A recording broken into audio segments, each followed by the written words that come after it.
If you scan the history of the railways in this country, you will see that it was the presidency towns Bombay, Madras and Calcutta that determined the pattern of our railways as well as of our industrial and economic growth. Stop.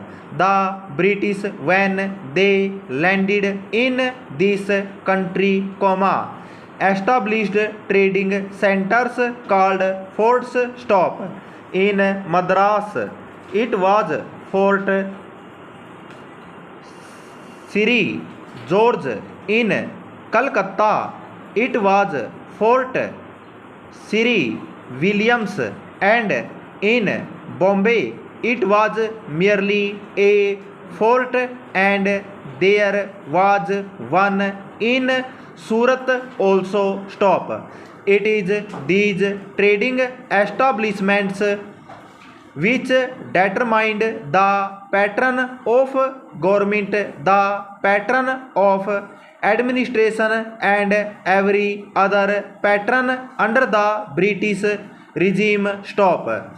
They constructed the railways, they established the industries, they located their armies with reference to these three presidency towns. Stop. This idea of the presidency towns determining the pattern of our social structure, industrial advancement, and the system of our railways still persists.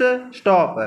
That is the mental lag that is hampering the vision of the planning commission, the railway board and the railway ministry. Full stop. Next stanza.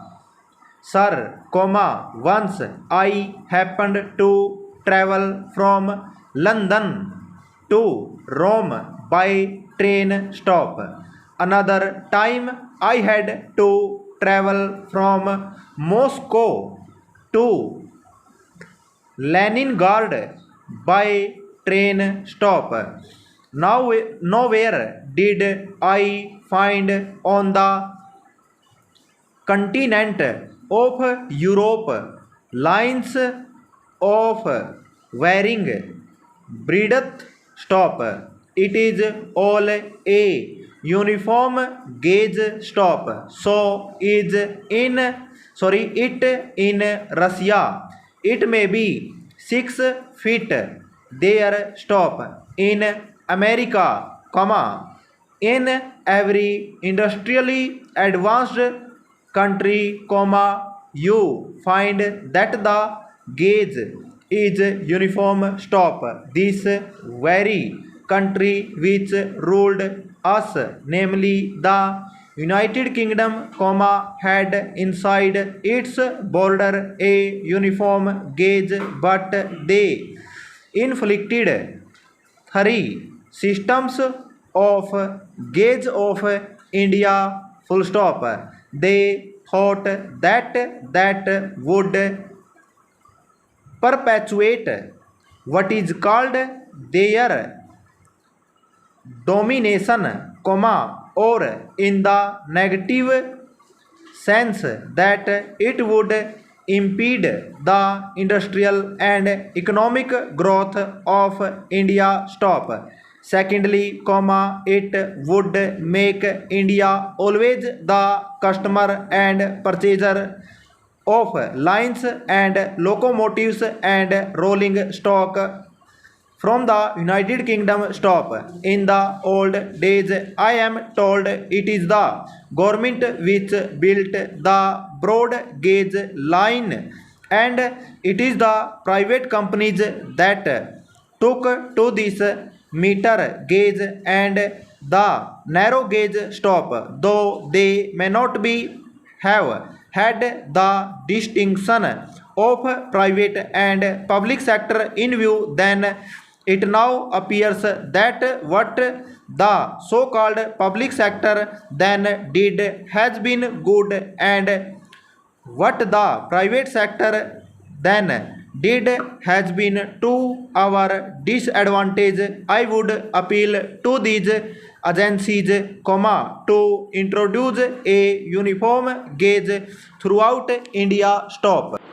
In this connection, it will be interesting to note the talk of the Honorable Railway Minister about the schools, primary schools, higher secondary schools and high schools for the Indian Railways. Stop.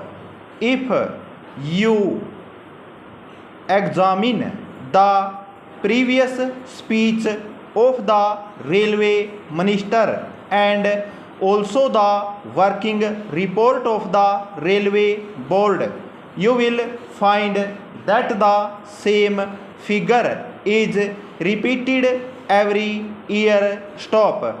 I have examined the figures and I find that this year only 16 schools have been added, out of which 13 are primary schools, one is a higher secondary school and two are middle or high schools. Stop. Instead of saying that they have been able only to provide 13 primary schools or one or two more high schools or higher secondary schools, the same figures are repeated in the speech. Stop. Although the railway board has all along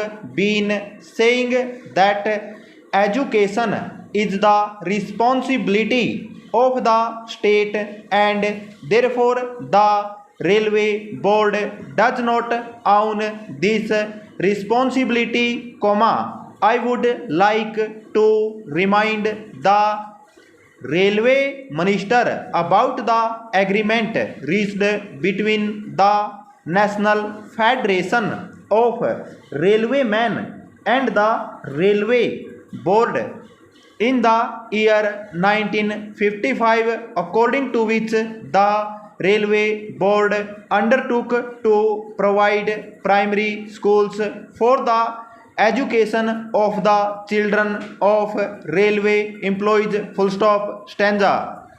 Sir, I told you earlier, I had to say many things on the floor of this house, but I will conclude with only one or two more observations. Stop. I will first deal with the labor relations on the Indian Railways. Stop. I slightly differ from my honorable friend when he quoted me as saying that the permanent negotiating machinery has completely failed. Stop. It is a fact that this machinery is not functioning satisfactorily. Stop.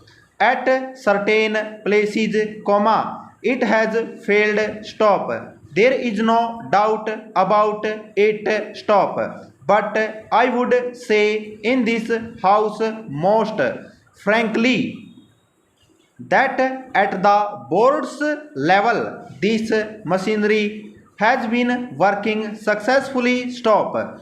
But this is not the position so as far as the zonal railways are concerned. Stop. I do not say that in all the zonal railways it is so, but in certain zonal railways and in most of the divisions of these railways it has failed. Stop.